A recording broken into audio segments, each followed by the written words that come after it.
Hi, my name is Toby Pierce, and I'd like to share a devotional thought with you today. You know, it just makes sense that the things that you cherish the most are the things that you're most thankful for. You know, Jesus said that you're to love the Lord thy God with all thy heart, with all thy soul, with all thy mind, with all thy strength. Mark 12 and verse 30. And to love your neighbor as yourself. If you're most thankful for your relationship with God and with other people, then you've come a long way towards fulfilling those commandments.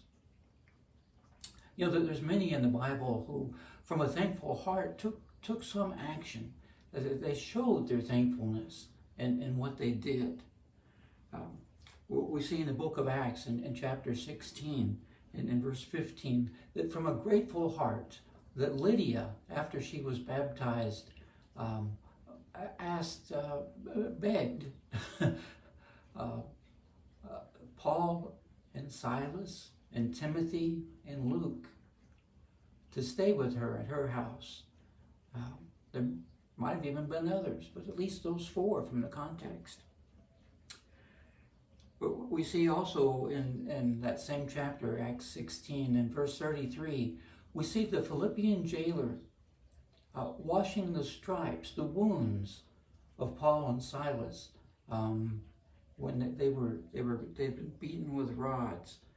Verse 33 talks about him washing them, and verse 22 tells about them having been beaten with rods. You know, we've been talking about Barnabas in our Wednesday night class here lately.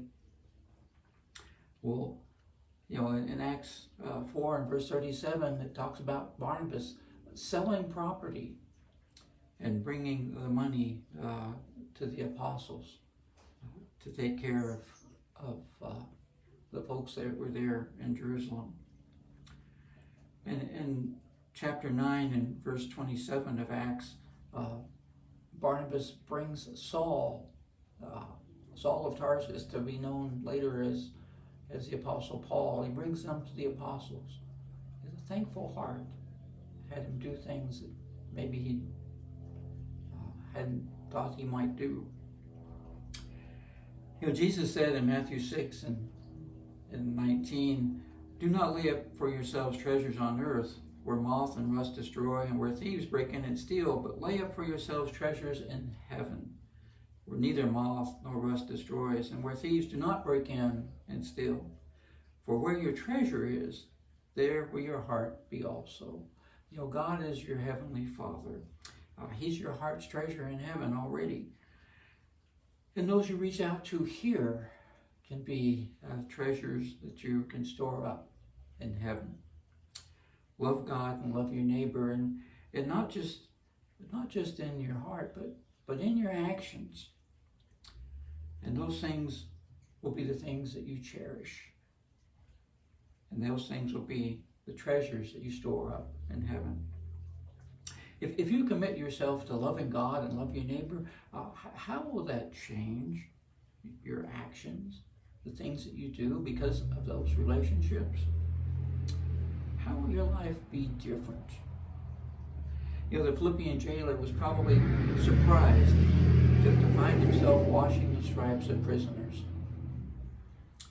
Barnabas probably had other plans for his land, and was likely frightened at first about this Saul of Tarsus that he was bringing to the apostles.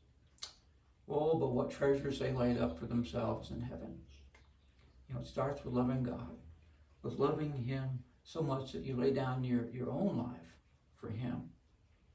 You join Christ through baptism and a death and a burial and a resurrection. Take up your cross.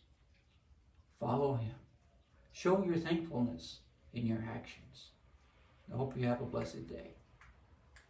If you would like more information, or if you'd like to participate in our Bible studies and worship services, we would love to have you come join us at the Northeast Church of Christ in Albuquerque, New Mexico.